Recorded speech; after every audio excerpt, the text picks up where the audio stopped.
guys enjoy this video, remember that you guys should subscribe, ring that notification bell, and follow me over on social media. You can also join the public CalPals community Discord server in order to chat with me and the other members.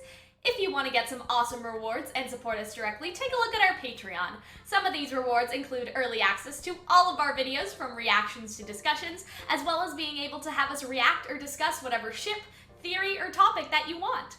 Now, on to the video. So, you guys have probably already heard, but the new RWBY book, RWBY After the Fall, has come out, and it comes with a lot of new information, a lot of new, canonized elements about certain characters, certain places, and all that stuff. So I want to go through, and Hunter wants to go through sort of this list that we had. We'll go through characters first. There's also one where I did all the rocks.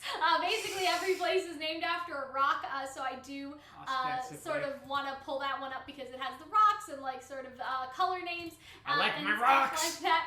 Clearly we like the rocks, and so yeah, it's just sort of places and all that stuff. So we're going to go back and forth, but first we're going to talk about Coco, because we have two different lists, because Hunter read the book and then I read the book. So we're going to talk about Team Coffee first, and then we'll talk about places. We should also say that this is a spoiler, that these are new canon elements. We'll try not to break down plot and reference plot. Because we already did a 2-hour video about that, so we don't need to do that anymore. So we don't need to do that. No.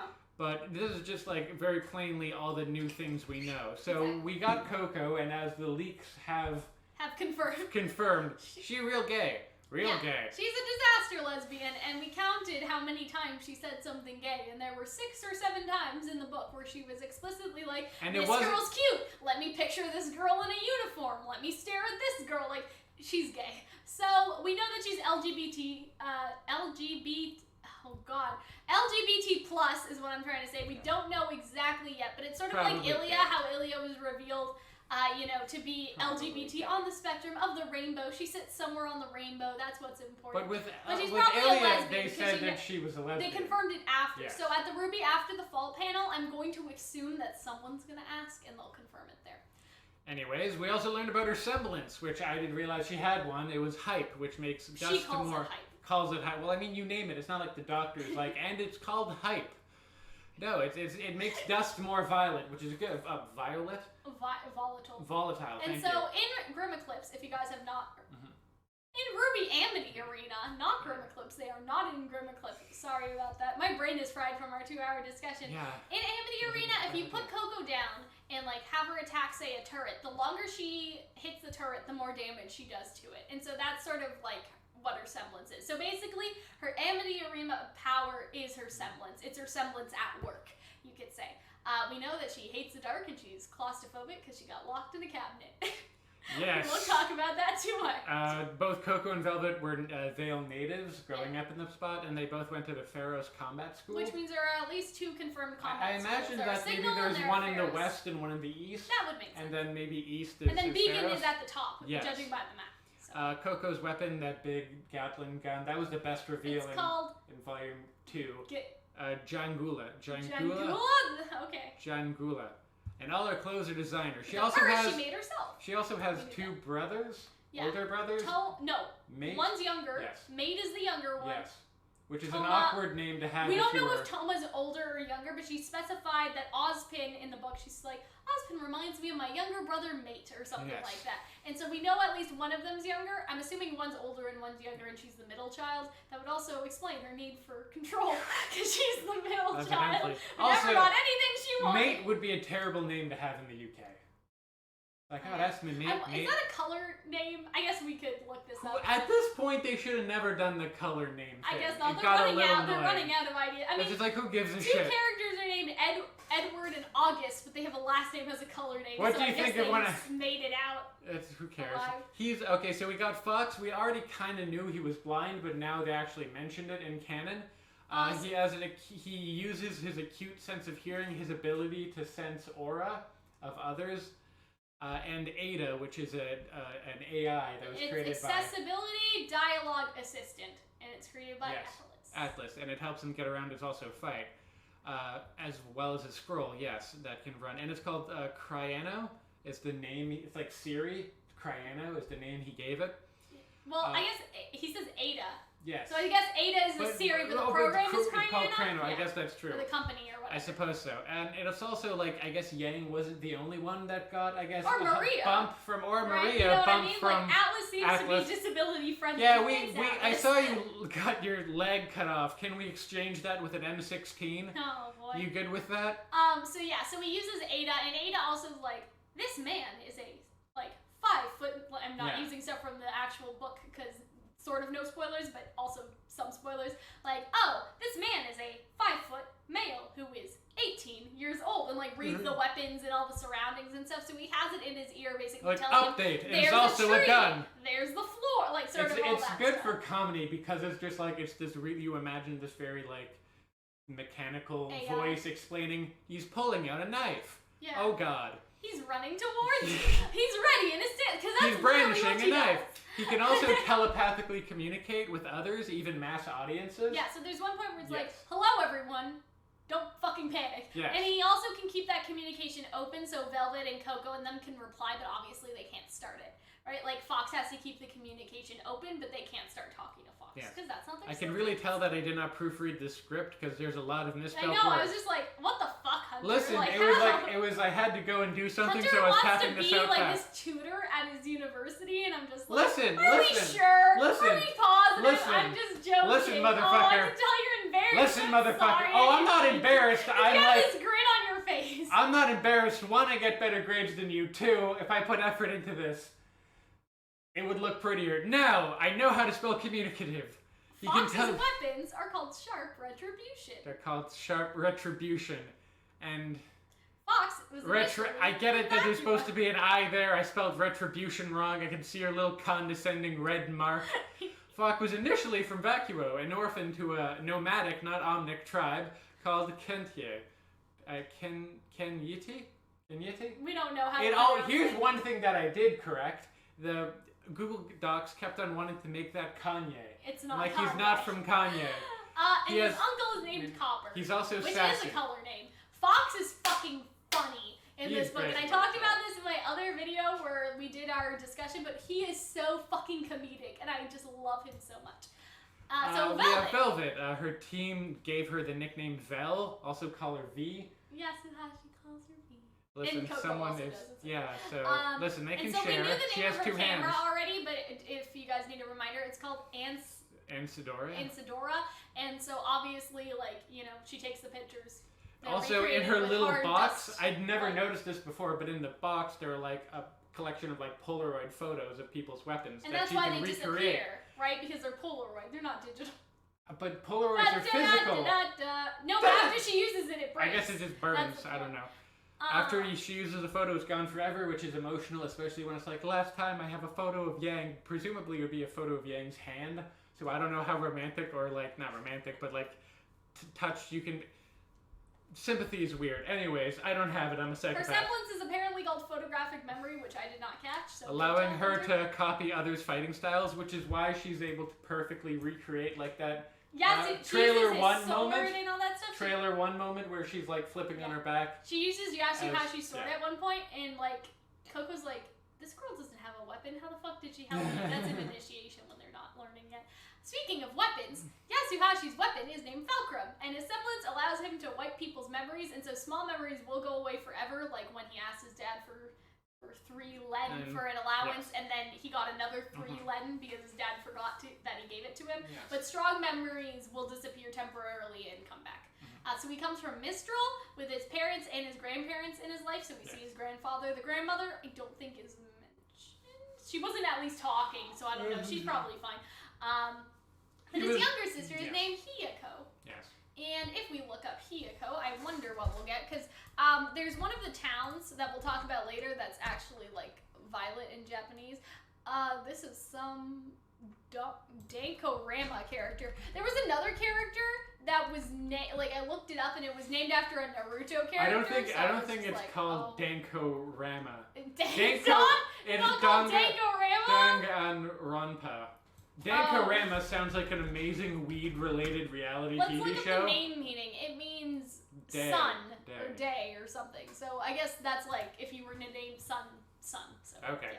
She was bullied, or he was bullied for a child of his size just because he was tall, and everyone thought, maybe not bullied so much as everyone was worried he was going to crack his skull in. Yeah, I suppose like, different. You know, if you were playing with a bunch of kids and they were like, oh, you're big, you know, you may hurt us if we're on the seesaw or something like that. You know what I'm saying? Shit happens on a seesaw, man. I can't be blamed for that. As a collective, we learned that Team Coffee was very close to Team RWBY, more than we even saw.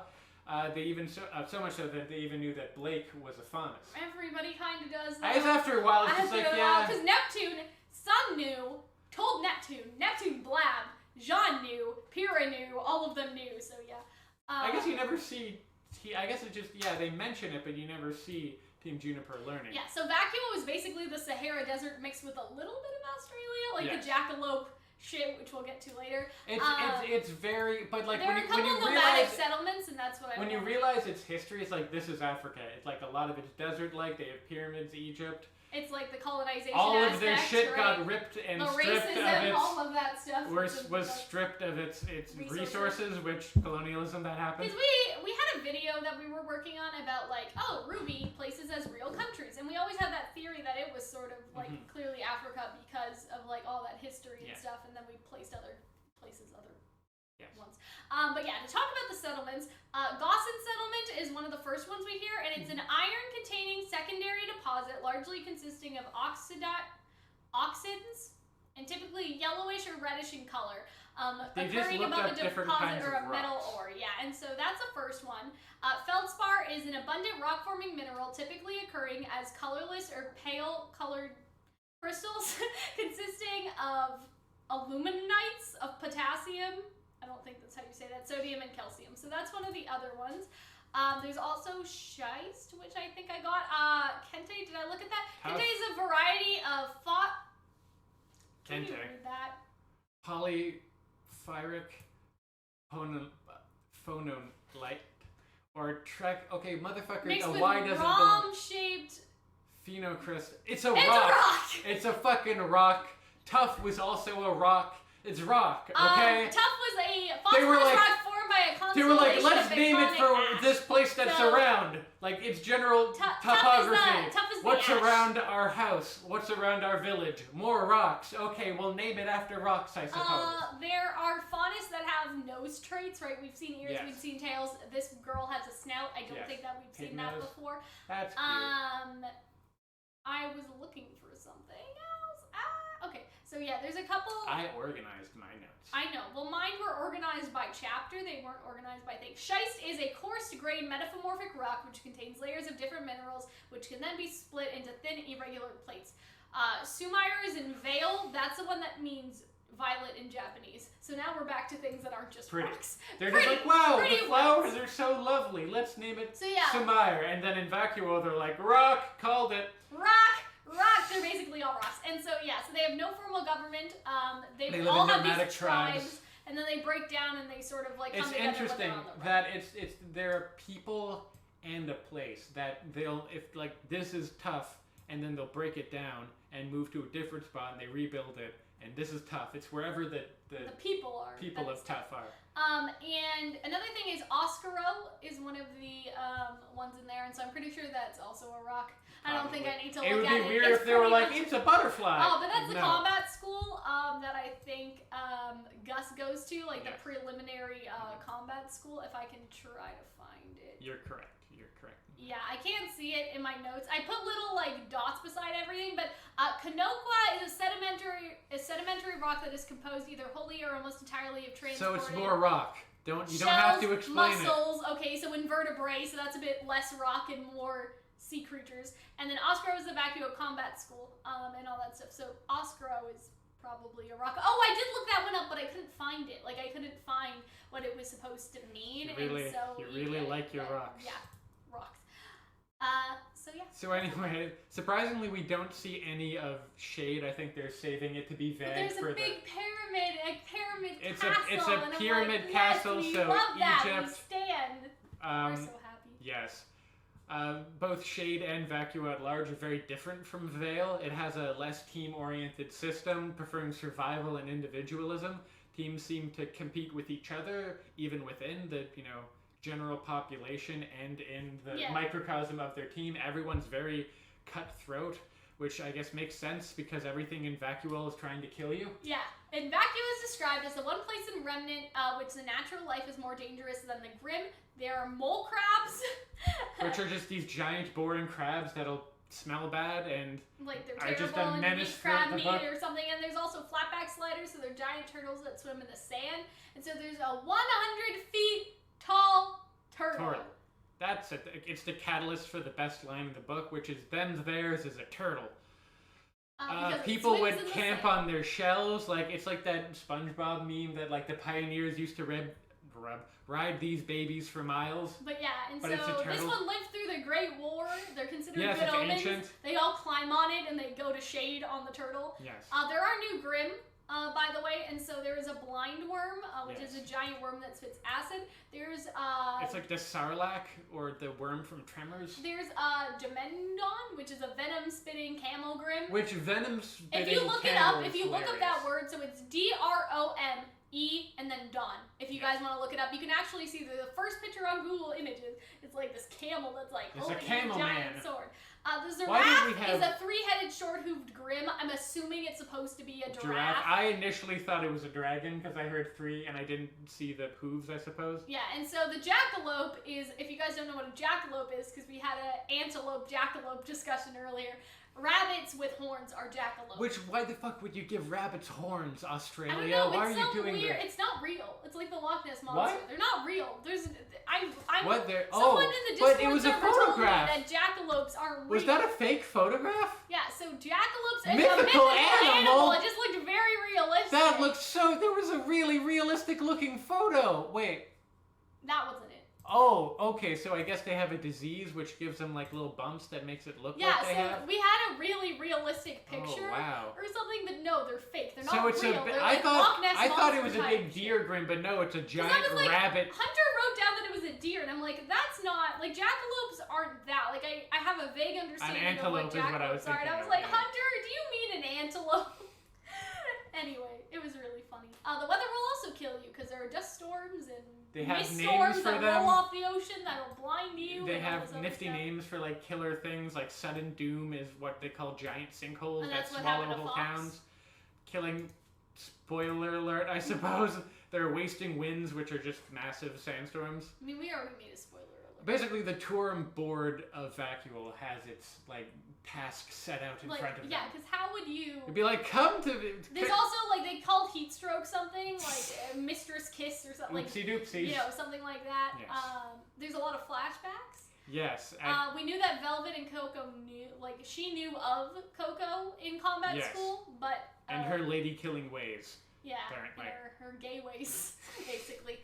Mistral is the most racist towards the Faunus, apparently, which is why Velvet is like, no. Which now you only mentioned that sign that said, no Faunus allowed. Now I'm like, okay, yeah. They might all be racist. Would be the worst. They may all be racist, but they probably don't have, like, segregation built into the law. Because that's what I was thinking, is that Atlas is probably the segregation, the mistreating the workers and paying them less at the Schnee Dust Company, while Mistral is more, because again, spoilers, I guess. This is something that happens in the book, but they're like, you know what they say about Bunny Girl? She looks like she would have some fun, right? Like, that is racism, but that is not segregation. Not you know segregation. What I mean? That is not paying your workers less. It's like casual racism. It's a stereotype. It's like all of these other things that are bad. You know what I mean? So I imagine Atlas is like treating the Faunus workers terribly and branding them, while Mistral is like openly racist, which I think there is a difference, because that doesn't mean that people in Atlas are racist on the daily, whereas Mistral people maybe. Does that make sense? Yeah. And maybe the companies that discriminate against the Faunus, but not necessarily the people. It's not built into the law. Yeah. That you're allowed to do stuff like exactly. That's sort of what I mean. It's not codified. It causes Faunus like Velvet to be very nervous about Mistrali people, like I like how you call them Mistrali instead of like Mistralian or like any other thing they do. I think it was Mistrali. They say Mistrali spices. Oh, do they? Yes. In the book? I don't remember. Yeah, that Yatsu's just like, I need Mistrali spices. Like, you think everything needs Mistrali spices. But yeah, so there were a couple unseen, unmentioned characters. So there was, Velvet had like a friend called Vega Blue who went to Atlas. Yes, so maybe we'll see him next? Well, you said him, I said her, but but it's okay. I remember him being a him. I don't know. There was also an unseen character in RWBY who I guess her Coco name had is the called hot Iris for. Morella, so Yeah. another spelling mistake. Thanks May, so much. I think it's no. Was it I wrote May? it down. It's M-A-R and then Ella or something. It probably was autocorrect because Morella isn't real, but Mayella is a real name. Who had an annoying high voice apparently. But she was cute and had a flower crown and Apparently. floats. And so I hope that we see the Atlas one personally. But Iris sounds cool. She has a floating We learned that if you train hard enough, any huntsman can detect aura like Fox has a natural ability. Yeah, so it's to. basically like he can sense people because people have Mhm. aura and all that stuff. So anyone can do that because Coco's like, that's a high level technique and all that stuff. That activated my trap card. The relics were playing cards in Team Coffee's exams and not chess pieces. And they also pick up the King of Hearts, which is a suicide king. What are you talking about? So if you look at the King of Hearts, it'll have a sword, but it looks like it's sticking his sword into his head. Oh. And so people Is call that it a thing? people call it the Suicide King. Yes. Well, you can that was Google it. Coco and Fox got that one. Yes. So that would be kind of sad. If Coco It probably sacrificed isn't himself. foreshadowing, but like it's also a thing. Listen, if you can have crack theories, I can have crack So theories. Andrew and Gus Caspian, Edward. Oh, I must Edward have and forgotten Gus. the name when I was writing down. I was like, who? Andrew, like, no. Edward and Gus Caspian were in the town of Samar, which I think was the Violet town. Yes. Like, that was the one that Yes, made Violet. which we may revisit if they end up going Someday. back to Vale. Then we see the potentially. mission in Lower Carnon, which is the one we see Team Coffee return And to. do you understand why they were so fucked up when they returned from that? So somebody in Carnon references the brothers in a religious context. It's like, thank the brothers, which means, It's so there also- are people who It's are also brothers. interesting that Ozpin is just like, call it fate, call it randomness, call it destiny, call it the gods. Like, he's like, the gods, you know what I mean? He doesn't say it like that Yes. hard, but that's how I imagine him being like, because he knows the truth. Yeah, and he also mentioned that not a lot of people are religious these days. That's not Crow. him, that Crow Crow said that, mentions yeah. that, but it's like, okay, there are, maybe in this small community. Yeah, there's because still I wonder, religious these individuals. people, like, are religious about the brothers. Mm-hmm. These people still worship Salem and Ozpin, even though they're 1,000,000 years old, sort of thing. Yes. Everyone makes their own clothes in RWBY, including Ruby and Velvet. Because Ruby talks about how she, like, I don't know, went to a thrift store or Or something. no, like she's and, like, no, put like her you can't get this clothes shit at a together. thrift store. She said she like handmade her thing. I Her think cloak or Coco something like that. Coco made her own Purse. and clothing. Yeah. So not Maybe not Ruby Velvet. and Coco Maybe both make Ruby. their own clothes. But remember, Weiss buys hers. So it's Yes. not everybody ever Yes. in RWBY, but there's a point to be Quite made a few people that, apparently make like clothing. making weapons, they also make their own Yes, clothes. hands-on group. Ozpin only drinks hot chocolate, which Not I thought coffee. was cute. And was it's like, like, oh, he's, I can't eat chocolate until RTX, so I'll just sit here and be sad. We learned that Beacon holds a ceremony after the teams are made, where it's kind of like a get-together. When reading the book, I thought it was the prom. Yeah, I was But it confused turns about out, that like, no, too. they have another party right afterwards that was unseen in which RWBY spills punch on Weiss's dress. Yeah, and that's why Blake is reading a book at the party. Yeah, which right? is a big It her is so move. funny, but that's why Yang is also getting drinks. Because I was Yes. like, wait a second, where is Yang that she's getting a strawberry sunrise? But now, we understand there's a Yang is ceremony. references her signal friends. Yeah, like she's, from or I guess Ruby's like, Yang's off partying with her signal friends. like from the second episode. So I guess they exist, which is weird because like it implies that either they kept on being friends and we never saw, or they like kind of split apart as shit got more busy. Yeah, or at least, that's kind of sad. I mean, It's that's so what sad. happens in high school. Shit happens. Though. Like, with your elementary school friends, like, you only keep the ones that you... Wow, this is a really just chopped together sentence. We learned that hunters make a concerted effort to hide their semblances as a rule. It wasn't just Pure that was hiding hers. It's a common. Yeah, that's interesting. Don't let too. all your, I guess, cards on the table. Yeah, because, Makes for the it sound Vital great Festival sense. makes sense, Yeah. but the Grimm don't need to know. You know what I'm saying? Like, but it makes sense as students, they would hide their semblances. We see life during and after Beacon, the fall of Beacon. We see what their year 2 schedule is. So do you want me to read that Yes, out you again? could whip it out. Okay, I'll whip out my schedule. But you see I'm what so it's like excited about that. beforehand, after we see characters. And we find like new classes, and we never saw Yes. these classes. And I know that's such a main complaint that people do Mhm. have, that we didn't see more class time, like And, how like, in Harry yeah. Potter you have potions. And so 7:30 a.m. breakfast, 8 a.m. plant science Professor Thumbelina Peach. This is for second years, by the way, so the Yes. first year schedule is probably a little different. Mhm. 9:45 a.m. So that class is an hour and 45 minutes at 8 in the morning. What are you doing, Ozpin? That's really What are not you that. doing? Yeah, I don't know. Anyway, military strategy, Professor Peter Port. 11:15 a.m. So again, it's like an hour and a half-ish classes, and I'm like, okay. University ain't shit. Weapon crafting and upkeep, Professor Harold Mulberry. So we don't know who that one is. I want like fan art of like weapon crafting and like Ruby's like so good at that class and like the teacher's just like, good job Ruby, and Weiss just sucks ass because everybody made her weapons for her. But that's like again a year. We got lunch and also I guess impromptu 12:30. Okay, so they get an hour for lunch. Okay. It's better than when we went to school. Okay. All right, stealth and security, Professor Anne Green. And at 1, at 2:15 we got Legends of Remnant with Professor Dr. Bartholomew. Wait a second. So this class is only 45 minutes. Stealth and security, I guess. So stealth and security is 45 minutes. They really did. But y'all gotta do plant science for an hour and 45 minutes? That's ridiculous. Listen, Mother, sometimes you need it selective. I'm not reading that wrong, right? 2:15 would only be 45 minutes. Yeah. Okay. And then 4 o'clock. So Professor Oop talks for 2 hours until 4 o'clock. And then it's combat training for an hour, which you'd think you'd want more of. Then sparring, which is self-directed. Okay. So that's kind of 2 hours of combat. 5 to 6, which is dinner. 6 is dinner. And then after that, you're whatever you want. And then after you're free. Presumably. You're free to go. And then a typical school day after the fall. We didn't look at that. It's like I know, we didn't notice that in our discussion. Anyway. Okay. And I like how later in the book they're just like, we focus on more hands-on. Like, no, you're not. You're in fucking plant science for an hour and 45 minutes! So they get up at 6 now. Nope, they get up at 5 for breakfast. Then 5:15 is fighting Grim all the way till lunch. And then at 1 it's fighting Grim again. With port this time. Then at 6 they rebuilt. And then at 7:30 they go to the infirmary to get patched up. And then at 8 they go night patrol. Self-directed. That's less fun. Less plants. You're like, I don't know how to kill people. I was learning about fucking dandelions. So Team Bronze is dead. Likely dead. Roy is assumed confirmed dead. Roy is confirmed dead. Flew away in the clutches of a Nevermore. So he's definitely dead because they mentioned him alongside Pyrrha and Penny. The rest of Team Bronze is assumed to be dead. We assume that there's like there's a skeleton crew of students that stayed at Beacon to try to defend it, but eventually they all kind of gave up and left.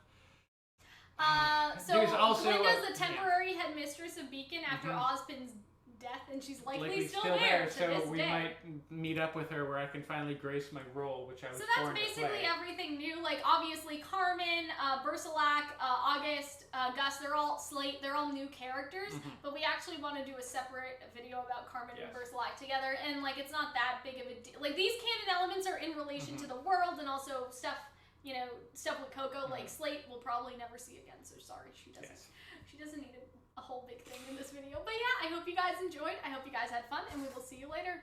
Bye. I hope that you guys enjoyed the video. I'm just going to take a moment here to thank our patrons over on Patreon and our Discord server moderators who are a part of our community. Pals at the $2 tier get exclusive access to our video scripts. They get exclusive access to our schedules, updates, polls, the live podcast, and the chat to ask questions for our monthly Q&A. They also get a name feature at the end of every video. At the beginning of every month, Pals will be able to vote for me to watch the first episode of whatever anime or cartoon that they want. This encourages us to watch some cool new anime that maybe we've never seen before, and if we enjoy it enough, we may put it up in a poll to replace one of our weekly show rotations. The Caterpillars at the $5 tier have access to all previous rewards, and they also have access to our videos a week in advance early access, so that's a week early before they are released onto YouTube. And there's also a special reward. Patrons at this tier will get access to an exclusive reaction series that'll be posted for patrons and patrons only. It will not be public to YouTube until after it's finished and another Patreon exclusive series has started. So basically, the patrons get their own anime reaction series of whatever anime that they vote for, and it's just for them. It won't be on YouTube, so it's totally for patrons and to the benefit of all of the wonderful patrons who support us at this tier. The Calxiyn have access to all previous rewards, exclusive access to our videos as soon as they're ready, and so in the past this has been, say, 14 days, so 2 weeks in advance, sometimes 30 days in advance, so like a month early, sometimes they've been 60 days in advance, so imagine getting to watch the videos on our channel basically 2 months before anyone else, because it does happen depending on how much Hunter and I pre-record in advance. They also have the ability to invite one of their friends into the Discord server without them needing to pledge on Patreon. So if you have a friend that loves the cartoons that we react to, or the anime we react to, or the video games, cartoons, and anime we do discussion videos on, you can bring them as a part of our community without them having to need to pledge. But they also get a special reward, and this is 3 video tickets. So these can be used to request videos. 1 ticket equals 10 minutes, so if you guys have seen, we've done a lot of shipping video requests, we've done a lot of reaction requests that say pay Patreon video in the brackets, and so those are videos that patrons have used their tickets on to get us to do for them.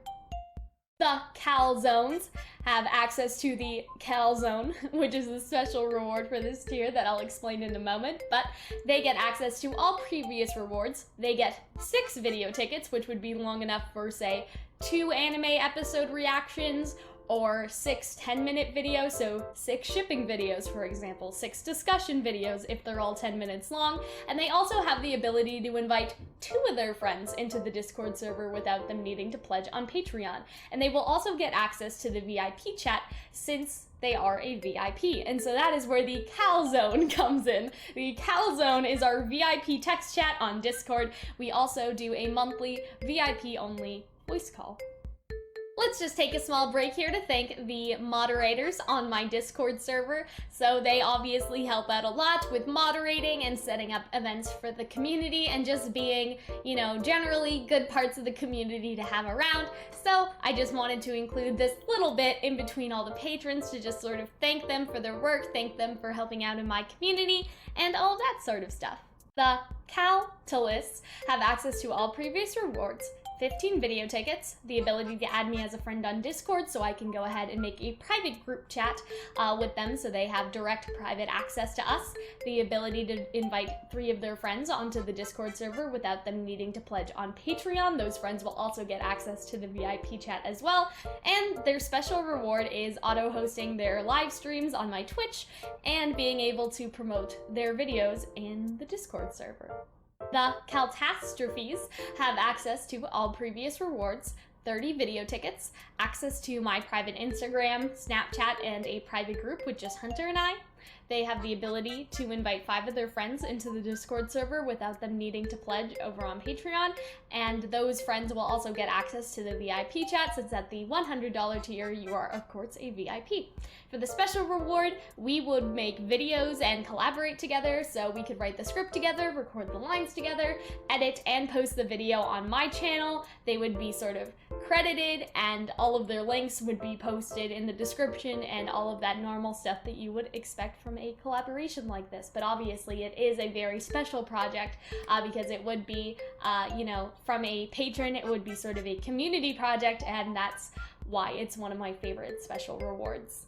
So again, one big thank you to all the patrons over on Patreon who help keep the channel alive. I love you guys, and I will see you in the next video. Bye.